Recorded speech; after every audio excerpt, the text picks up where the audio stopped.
Gailīšu pagastā pagājušā gadsimta 70. gados celtajā cūku kompleksā 15 novietnēs esošās cūkas gadā saražo vairāk nekā 10 000 tonu kūtsmēslu, taču joprojām šeit darbojas pagājušā gadsimtā būvēts mēslu krātuvs, kas rada piesārņojumu apkārtējai videi. Valsts vides dienests nereizi vien sodījis neapzinīgo uzņēmēju, bet pretīm saņemt viens solījumi. Tas gan nav bijis pamats apturēt uzņēmumu darbību, gluži tāpat kā A kategorijas piesārņojošās darbības atļaujas neesamību pusotra gada garumā. Mans kā pārvaldes vadītāja viedoklis ir tāds, ka uzņēmumi ir jāstrādā un jāievēro normatīvu aktu prasības. Bet ja viņš šo normatīvu aktu prasības neievēro jau gadiem? Ja normatīva akti netiek ievērot, tad noteikti, ka jāslēdz cietumīgi izsakoties vai ir jāpanāk vienošanās.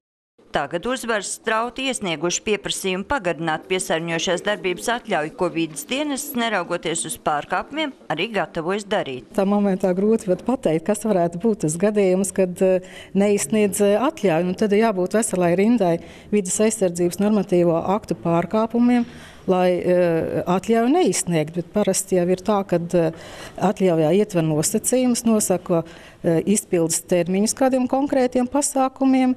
Uz sabiedrisko apspriešanu sanākušie iedzīvotāji ir neizpratnē. Viņu prāt atļauju var izsniegt tikai tad, kad viss ir sakārtots atbilstoši normatīviem. Lai saved savu saimniecību to, kas viņiem ir iekšā, ka viņš var izdarīt to, ka nenotiek piesārņojums videi.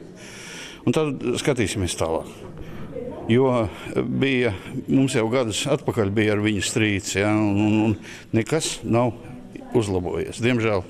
Uzņēmuma īpašnieks Teofans Arnā atzīst, ka esošā mēslu krātuve vairs nespēja pasargāt no dabas piesārņošanas, bet prezentācijā izskanējušo solījumu uzbūvēt jaunu neapstiprina.